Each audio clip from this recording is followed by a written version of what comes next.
Hey, I was thinking as we wrap up our series today, and hopefully it's been enjoyable for you. Hopefully it's been informative as we've looked and studied.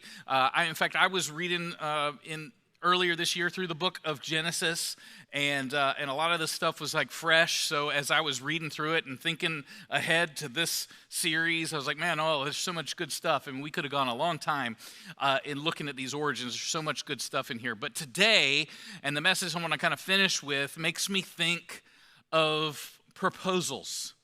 Right, marriage proposals. I know a couple of you have gotten engaged recently. That's kind of fun. I know all of you that are married, you have told your story. And some people love like those spontaneous sort of, it just kind of felt like it was impromptu, and that's beautiful and that's wonderful, especially if you really love that about your mate. But let's be fair, some people really plan these long, drawn-out sort of proposals. And some people have been planning them for a very long time, and they cost a lot of money. In fact, there is a multi-million-dollar industry based around helping couples get engaged, right? Helping guys and, make this big elaborate proposal. There's one such company called the Black Tomato. They're based in London and in New York, and they help people worldwide come up with elaborate proposal schemes, one of which, right, their owner was talking in an interview, his name is Tom Marchant, and he reveals that one of their standout engagement sort of portfolios, one of their clients, basically, he wanted to propose in Mongolia, and they're not from Mongolia, which made that weird. And but he planned this a long way out. He was going to take his fiancée to Mongolia, and that's kind of an exotic vacation. I guess it wasn't fiancé at the time, but they get out there and they were going to go hunting. Now, here's how this works. They booked this hunting excursion with a local hunter. They're called Kazakhs, and they are nomadic people from Central Asia, and they have trained falcons, in this case eagles, that go and do this like fox hunting. So this is just weird, okay? So like, hey, honey, let's go fox hunting. Anyway, so they did, and this eagle is supposed to like go off and find these exotic foxes that they're going hunting for, and the eagle takes off after what they figure is like this red fox or this special kind of Corsic fox. Anyway, this is how it goes. The eagle spots some prey off in the distance, and it flies out there, and you think it's going to come back with a fox, and they're going to hunt it. I don't really know how that's hunting anyway. Everybody's just watching the bird do its thing. But this bird, instead of coming back with a fox, comes back with an engagement ring, right? And the guy gets down on his knee. I mean, that's pretty elaborate. That's kind of risky. I don't know. Put this thing flying on an eagle. Anyway, in the middle of the desert. So I just think about that and I just think that was elaborate. That took some thought and some planning. That cost something like $200,000.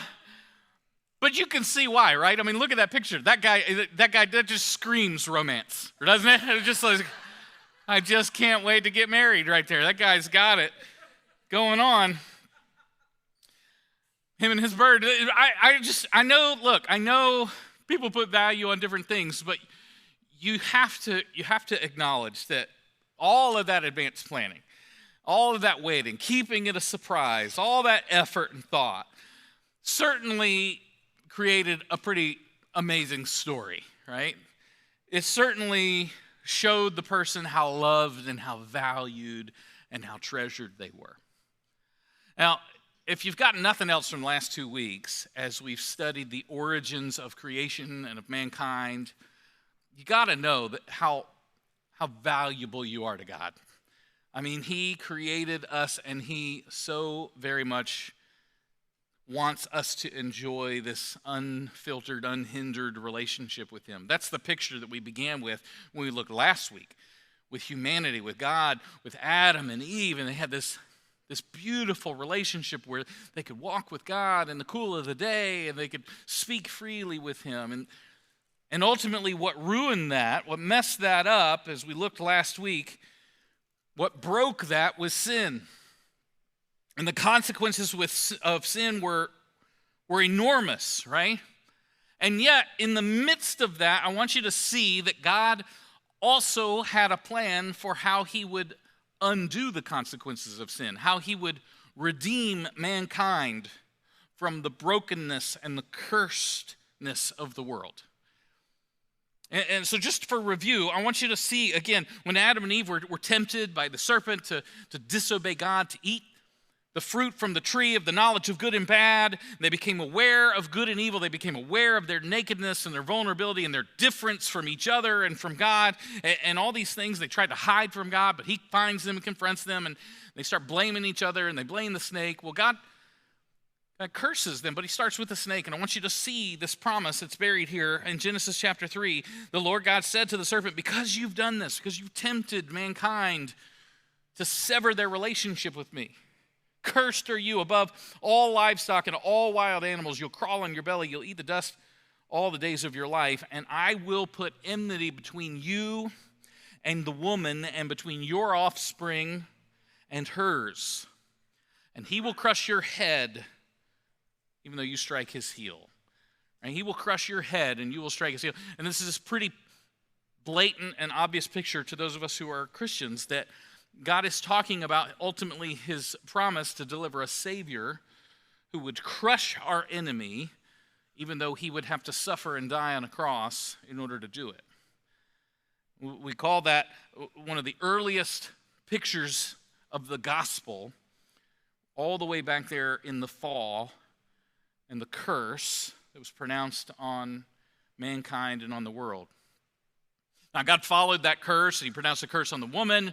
You're going to experience pain in childbirth. Your husband's going to rule over you. Husbands and wives have been disagreeing ever since. And then he cursed the man, said you're going to have to work really hard in order to produce food, even though it was freely available to you in the garden. Now you're going to be out of the garden, and it's not going to cooperate with you, and it's going to be difficult. And eventually you're going to die physically, and you're going to return to the dust from whence you were made.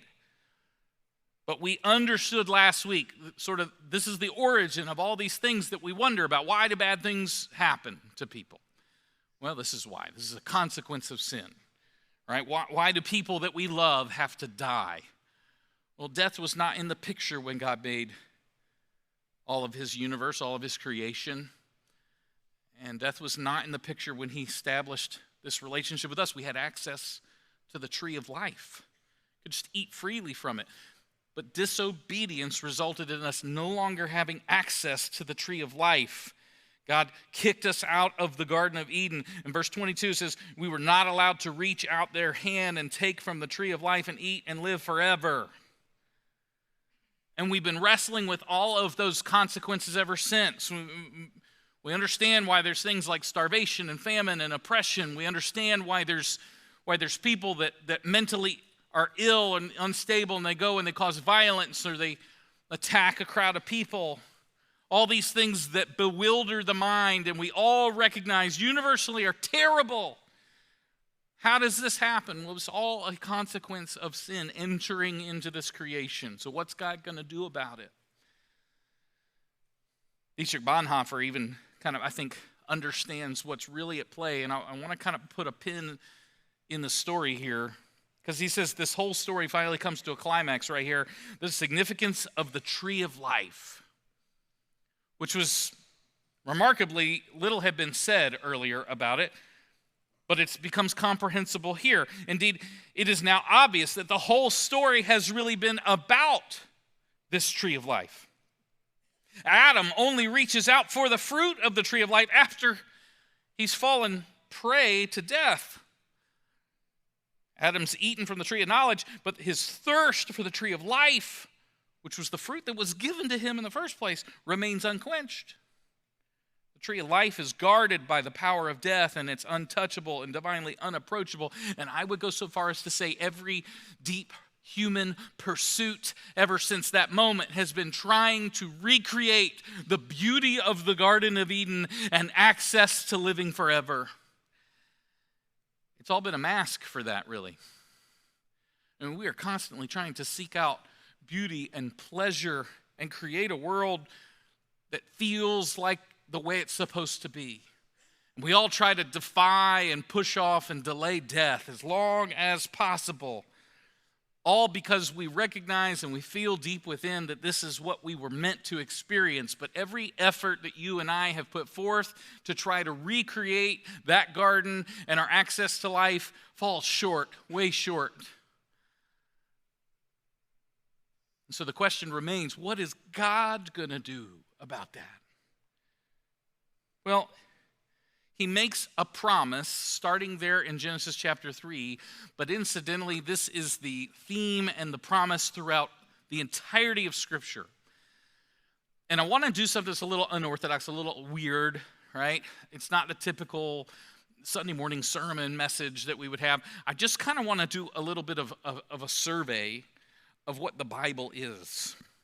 And maybe this is helpful to you. I've done this a few times before, and this is the analogy I like to use. Maybe you go over to somebody's house, and they're watching a movie, and you've never seen this movie before. You don't recognize the characters that are in it. Maybe you don't even recognize some of the actors, but you're there, and they're engrossed in this movie, and you're kind of stuck, and then they just turn it off, and you guys go about your time together, but you're left wondering and puzzled, what was that movie about? Because when you don't know the story and you don't know the actors and you don't know if it's at the part that you're seeing is at the beginning or in the middle or in the end somewhere of the story, you don't have any real comprehension of what it was about. And so it's kind of lost on you. And I think sometimes this is people's experience when we open up the Bible on a Sunday morning. It's kind of like, okay, I get this random scene from this much bigger story, but I don't know where this fits in the story. I don't know if it's part of the beginning or the end. I don't know who these characters are. I don't know where we are in the plot. So it's a little lost on me. I mean, sure, I can appreciate the value of this scene, but what does it really mean in the grand scheme of things? And sometimes I think it's helpful to take a step back. And for those who have never really kind of tried to read the story of the Bible, it can be a little confusing. And so maybe this will help if we kind of trace the narrative of the Scripture. Because the weird thing is that this is like the only book in the world where we would tell you not to start reading at the very beginning or read straight through to the end. Like there's no other book in the world that we would tell you, don't start at the beginning. Like you need to kind of like turn to the middle and then you can bounce back and forth. By the way, this book isn't arranged chronologically, and you're like, what in the world, right? And so when we open up the Scripture, this can be very easy to sort of be lost in the narrative. So what I want to do is take a few minutes and just kind of talk through the entire narrative, because the narrative of Scripture is literally God's plan of redemption being unfolded from the time of creation through the Old Testament and his people all the way up to you and to me today. That's the message. And if we can sort of trace that message and that arc of plot, then I also think not only will it help you see the power in God's plan of redemption, but I think it'll also help orient you to the Bible enough so that maybe whenever we turn anywhere, you'll have an idea where you are in the story, and it'll help you whenever we look up the Scriptures. So here's the promise God makes. He experiences this fall with Adam and Eve. He experiences them having to be sent out of the garden, and immediately he's like, I'm going to make a way to repair all of this. But he watches as humanity continues to get more and more violent with one another. Read on in the book of Genesis, and by the time you get to chapter 9, God basically says, like, I'm grieved that human beings have filled the earth because they're so evil to each other. I'm going to start over. I'm going to start over with one family, one man and his wife, his 3 sons and their wives, and then one of every kind of animal, and then I'm going to flood the rest of the globe. And everything's going to die, and we're going to start over again. That's the only way I know how to create a pure enough people that I can bring a Savior out of it. And so God makes what the Bible calls a covenant. It's a promise that he is going to start unfolding this plan, and he starts with this man named Noah. And he makes a covenant with Noah. He says in Genesis chapter 9, I will establish my covenant with you. Never again will I destroy all the life by the waters of a flood. Never again will there be a flood that will destroy the whole earth. In fact, I'll set my rainbow in the clouds, and it'll be a sign of the covenant between me and the earth. And so God chooses this guy Noah, and he says, I'm going to restart with you, and here's my promise. I'm going to start unfolding my plan, and I'm never going to destroy the earth like this. Now we're on a track to redeeming the earth and to redeeming mankind and redeeming what's broken in creation. So you get a few generations past Noah, and God says, all right, I'm going to choose one man out of all the people on earth, and I'm going to start a brand new nation of people with him. And his name is Abraham, and he's living in this area of the Chaldeans, and I'm going to call him out to go by faith to a new land. I'm not going to show him where it is. I'm not going to tell him what it is. I'm just going to say, come follow me. And by faith, he's going to demonstrate that he's in on this promise. Faith's a really big deal to God. And so God starts this new promise with a guy named Abraham. And he says, I'm going to make you into a great nation. You're going to have all kinds of descendants. So many you're not even going to be able to count them all. There's just one problem. Abraham is like 90 years old. And not only is he 90 years old, but he and his wife have never had kids. Right? And so that's going to take faith. But God says, I'm going to start this new promise with you. So he makes a covenant with Abram. Chapter 17, verse 3, Abram fell face down, and God said to him, as for me, this is my covenant with you. You will be a father of many nations. No longer will you be called Abram, but your name will be Abraham, for I have made you the father of many nations. And God keeps his promise, and he and his wife are able to have a child. In fact, he has several children, but this one named Isaac, God says, I'm gonna bless the whole earth, and you're gonna have all kinds of descendants, and they're all gonna be through this son of yours named Isaac. And so he continues and he renews his promise, his covenant with Isaac. And Isaac, he has two sons with his wife. All right, Rebekah has two sons, Jacob and Esau. And God says, all right, I'm going to make Jacob the son through whom I'm going to bless the earth. And the promise is going to continue to go through him. The problem is Jacob, and in fact, all this family is really dysfunctional. They hate each other. They're getting, and it's just kind of like, God, what are you doing here? You know, you got this promise and you're using all these imperfect people. Yeah. He continuously loves and makes promises to imperfect people. And he continues to fulfill his end of the bargain, even when we don't. And this guy named Jacob, he starts to finally experience some difficulty and some consequences for his mistreatment of other people, and he's sort of wrestled with his faith. Maybe he was like the person that grew up in church but never really had his own faith. It was kind of that of his parents. But then finally some things happened in his life, and he said, all right, I got to know, is God real or not?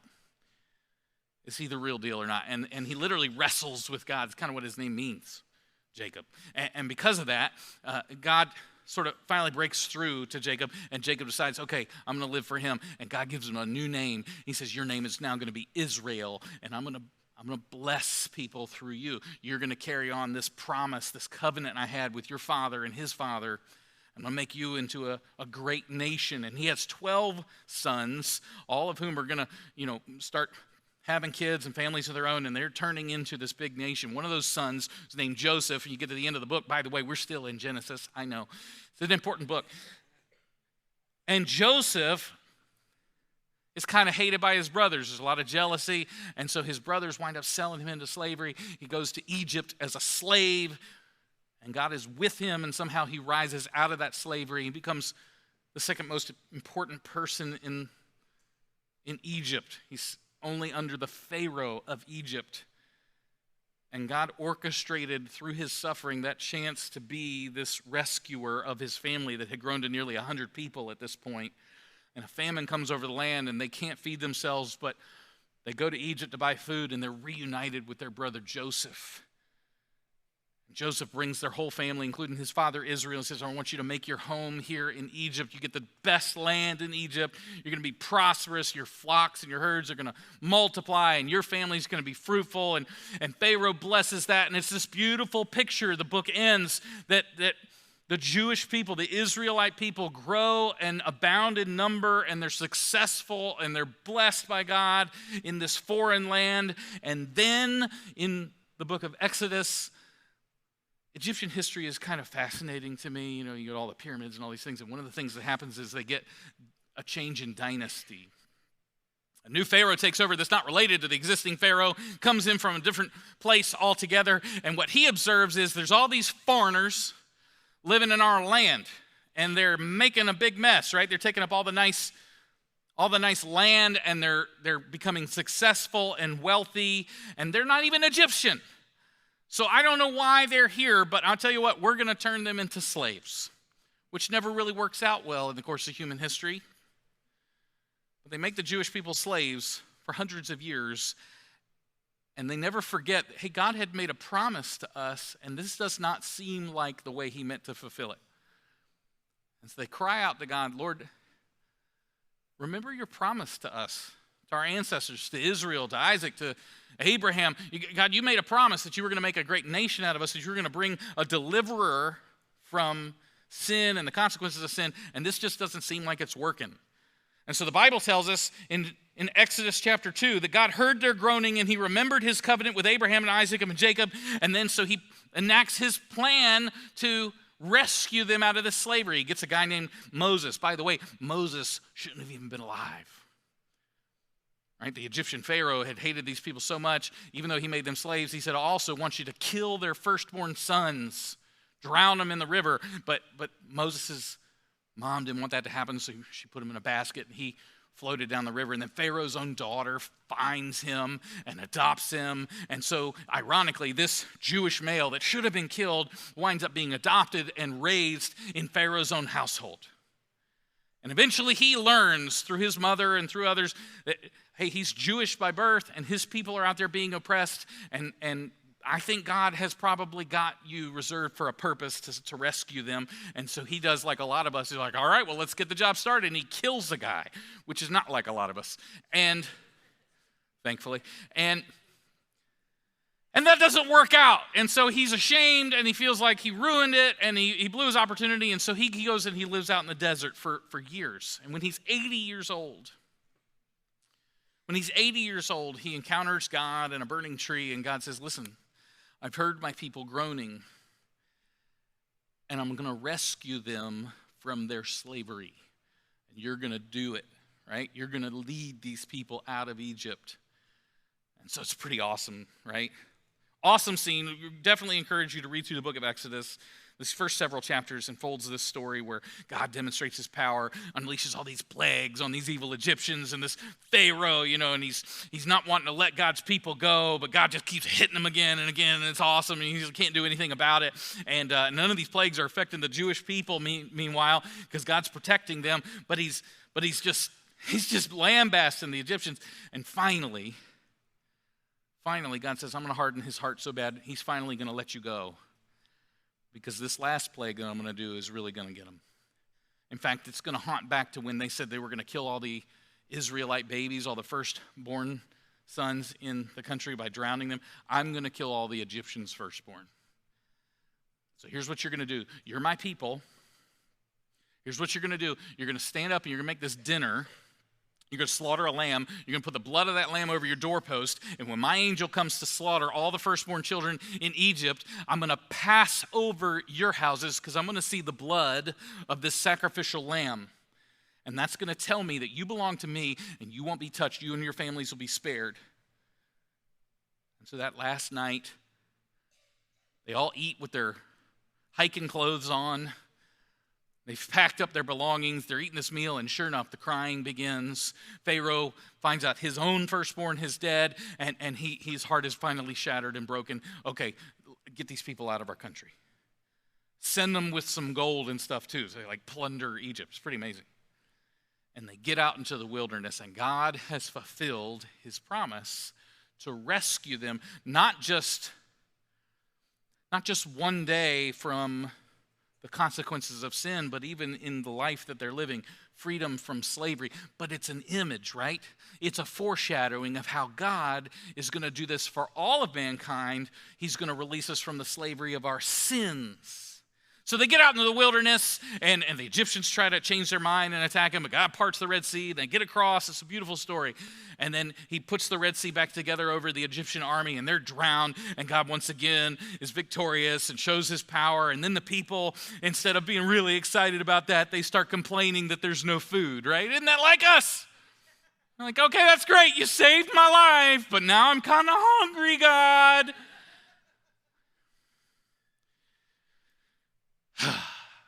So their pattern with Moses is that they kind of complain, and then God takes care of them, and then they complain again, and then God takes care of them. So God says, listen, you're my people. You're going to be different from the rest of the world, okay? You just need to get used to this. And God gives them some commands that they're supposed to follow. They're already his people.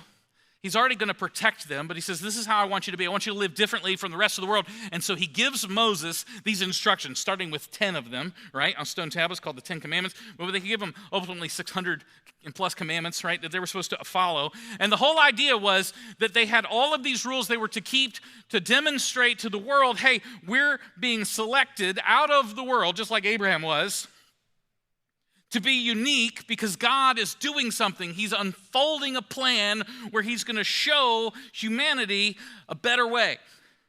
Ultimately, he's going to rescue humanity from slavery of sin and the consequences of the curse, and he's going to restore everything made new. And this is the story he's telling, and he's going to show it and demonstrate it by having this group of people who's going to do all kinds of strange, unique things. Some of it's moral, right? Some of it's they're going to finally have morals, and no other cultures had these laws written for everybody else.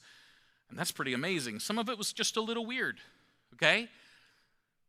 They had to grow their hair out in weird places, which is, or they had to wear clothing that wasn't made of poly blends. I don't know why, but maybe just because God wanted them to be identified. But then here's maybe the most inconvenient part about it is that God gave them all kinds of rules about how they were going to worship God. See, sin had been a pretty powerful disruptor, and God couldn't ignore that. See, Adam and Eve had access to the presence of God all the time, every day, all the time, until the fall, until the curse. They were kicked out of the garden, no longer had access to God and to his presence. So God is choosing these people, and he's going to show them his presence.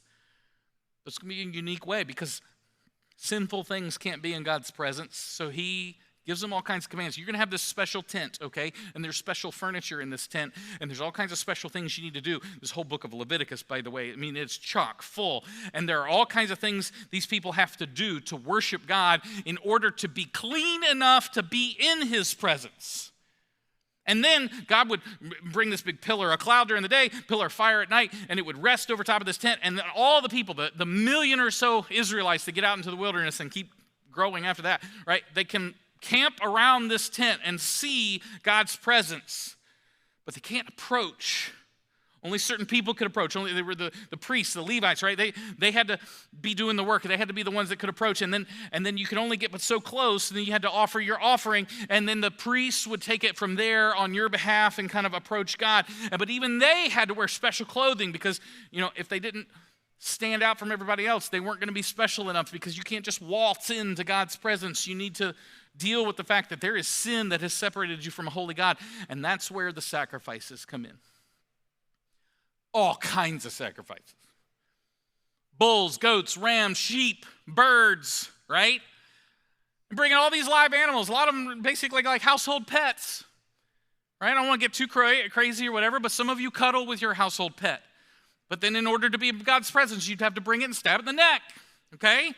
And the blood is all gross. Worship, church for Old Testament was bloody, okay? I don't know how to say it. You would not have enjoyed it, okay? Because all this blood had to be shed, and all these animals had to be burned up, and the blood splattered on all their holy furniture and the altar and the place. And then once a year, the high priest would go in and do one just for himself and then for all the other people, just so that God would have his presence among his own people. That's how terribly destructive sin was. And what God was showing them and teaching them was, listen, you can't just have access to me anymore. All of this curse that resulted from sin and how destructive it was, the only way to eliminate your guilt, the only way to once again be in God's presence is someone or something has to die in our place. And God was teaching them something. He's teaching you and me something too. He was telling us how he was going to remove our sin from us for all time. He was giving us a hint of how all this was going to work. This offspring from the woman that was going to crush the serpent's head, this is how this is going to happen. Hebrews chapter 10, verse 1. The law that Moses gave to his people, that God gave to Moses, is only a shadow of the good things that are coming, not the realities themselves. For this reason, it can never, by the same sacrifices repeated endlessly year after year, make perfect those who draw near to worship. So how are we going to draw near to worship? Well, otherwise, you would have stopped offering sacrifices long ago. The worshipers would have been cleansed once for all, when they no longer felt guilty for their sins. But those sacrifices, all those millions of animals every year for hundreds of years, those sacrifices are just an annual reminder of our sins. It's impossible for the blood of bulls and goats to take away sins. No, all these things were to point us to God's fulfillment of his promise in Jesus. He says in verse 10, we have been made holy, clean, able to approach God. We have been made holy through the sacrifice of the body of Jesus Christ. Once for all. See, all of this of having a special people and having a special set of rules and showing them the consequences of sin and telling them what's right and wrong and trying to lead them to obey only led them to further cycles of disobedience. The rest of the history of the Old Testament is simply this. God had these people and he told them exactly how to live, and then they got complacent and decided they didn't want to do that anymore. That's not convenient. I don't like that. I want to blend in more with culture. We're going to worship their gods for a while. And whenever they did that, God would lower his hedge of protection. Look, this was a conditional promise that I made to you. I will protect you. I will give you land if you will obey me. Moses read all the law to the people, and they said, we'll obey everything that you said. Joshua leads the people. You going to obey God or those old gods you used to worship when you were in Egypt? No, we're going to obey God. We're going to do everything that he says. All right, well, then God will protect you. And they do everything that God says for like a week. They start disobeying God. They're not keeping their end of the promise. So God lowers his hedge of protection. He allows their enemies to kind of conquer them, put them in their place, and then life is no longer so convenient. They realize they're not being protected by God anymore, so they say, oh, wait a minute. This isn't working. God, we repent. We're sorry. We'll do life your way again. God says, all right, come on back. And he blesses them again, and they get leaders that do this. This is the book of Judges, different leaders that help them repent and rise up against their enemies, and then they get complacent for a while, and then they decide, you know what? We sure like these other gods and goddesses again. We're going to worship them again. And they step out of God's protection again. And then they start dealing with consequences again. And this cycle repeats itself over and over again for centuries. Eventually, they don't just have regional leaders. Eventually, they ask for a king. And God's like, you're not going to like this very much. So now they have a political leader, a king who leads them. And sure, when those kings were good, and sometimes they were, the whole nation benefited. But when there's a leader at the top of a nation who doesn't trust God, doesn't follow his commands, everybody suffers. And so they deal with those consequences, go through cycles. The whole country divides. Of essentially a civil war between the northern kingdom, Israel, and the southern kingdom, Judah. And through the centuries, all the way up to the 8th century BC, they go through this cycle of disappointing God and repenting and disappointing God and repenting. Until finally the northern kingdom is conquered by the Assyrians. They're wiped out. How did that happen? I thought God made a promise to them. Hey, God kept his end of the bargain. But they didn't. Eventually, in the 6th century BC, the southern kingdom, Judah, that lasted a little longer because the south's always a little bit more godly. Anyway,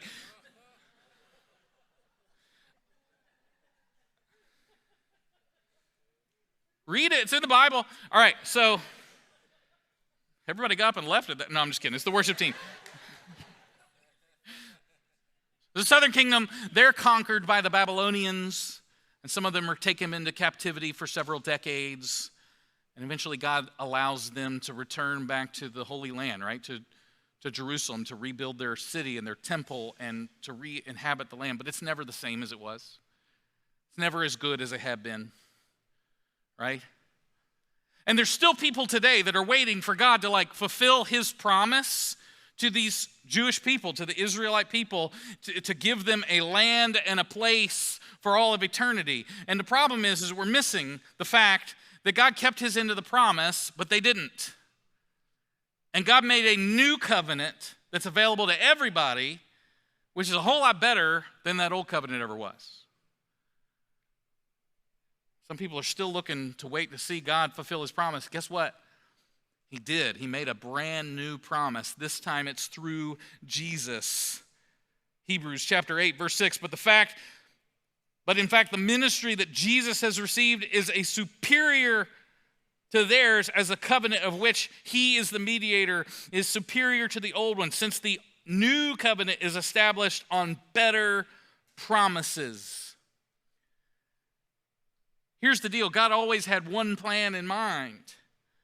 And he knew we wouldn't be able to hold up our end of the bargain. But that was necessary in order to have a special people and to fulfill his promises to all them, to teach all the world around them that he is holy and unique, and ultimately to bring a Savior who would satisfy all of his commands. And that's Jesus. He didn't have to offer a sacrifice to approach God because he never sinned. And all the things God had promised, that he would be born of a virgin, that he would be a perfect, sinless human being, that he would be God in the flesh. All of these things he fulfilled. And he, instead of just waltzing into the presence of God, even though he deserved it, he's the only one that did, he chose to die anyway to make a way for us to once again approach God. One sacrifice, once for all people. In fact, this is what Jesus taught his own disciples, that last Passover meal, when they're celebrating how God had passed over the Israelite houses in Egypt when he killed all the firstborn. And he gets to this last cup that was supposed to symbolize that promise God had made with people. And he says to his disciples after supper, he took that cup and he said, this cup is actually the new covenant in my blood. Blood of bulls and goats can never accomplish anything. This was never about that. This was always about me. And now God is making a new promise. You want to be restored to him? You can be through trusting me. And this is God's purpose, finally bringing to this outcome.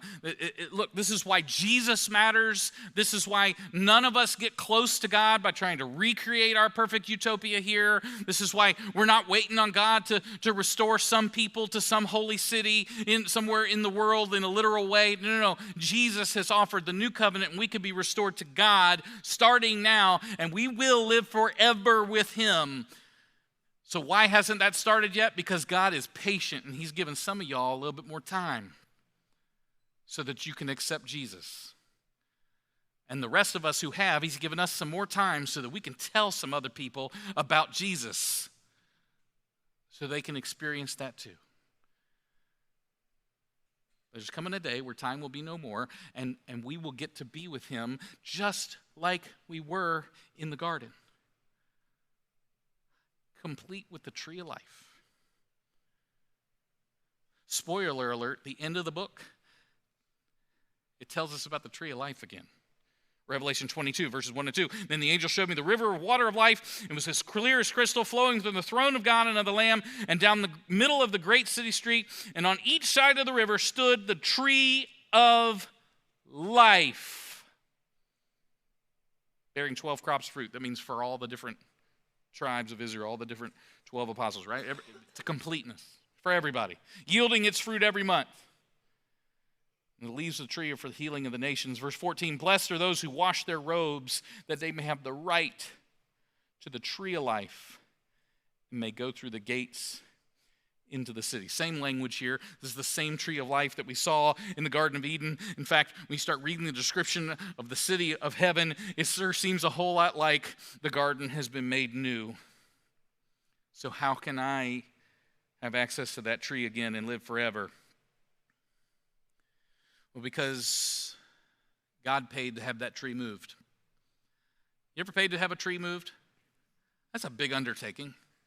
I mean, it's expensive just to have one cut down, but to have one moved that's going to survive the trip, that's going to reproduce, right? At the very least, it costs a lot. In this case, the tree of life being replanted cost Jesus his very blood. The Bible tells us that Christ redeemed us from the curse by becoming a curse for us. Galatians chapter 3, verse 13, Christ redeemed us from the curse of the law by becoming a curse for us. For it's written, cursed is anyone who's hung on a tree. He redeemed us in order that the blessing given, go back, look, to Abraham might come to the Gentiles, non-Jewish people, you and me, through Christ Jesus, so that by faith we might receive the promise of the Spirit. The word redeem means to buy it back, right? To recover the payment, to satisfy what was owed. Jesus makes it possible for you and for me to once again have access to God and to the tree of life without anything hindering us. Not because we're good enough or because we do enough, but because Jesus is enough. He has done enough. And by trusting in Him, we can be in touch with God. And let me tell you, that's thousands of years of planning that God fulfilled in order to tell you how much He loves you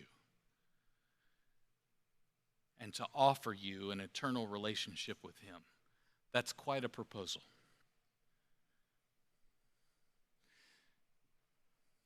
I don't care who you are, it's actually kind of romantic.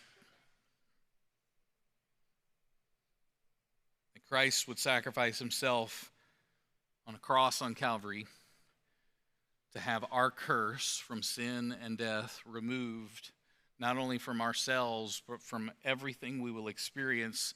We will experience eternity in a place with no crying, no pain, no mourning, no sorrow, no disease, no brokenness, just what God intended us to experience. How? The Bible offers us that invitation. Revelation 2, verse 7, whoever has ears, let him hear this. The Spirit says to the churches, the one who is victorious, I will give the right to eat from the tree of life, which is in the paradise of God. The ones who choose to trust Jesus are the ones who say yes to God's loving proposal that cost Him everything because you are worth it. Let's pray.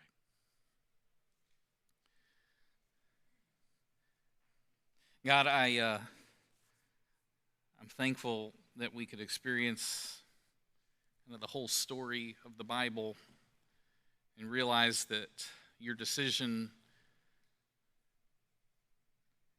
to send Jesus was not last minute or an afterthought. The Bible tells us before the creation of the world, you decided that you'd send Jesus and that those who followed Him would be saved and rescued from the curse. This was your plan all along. So for thousands of years, you patiently revealed that plan as your love letter to us. And I realized that this wasn't a sermon that's like 5 easy ways to improve your marriage or 4 things you could do to keep your kids out of jail or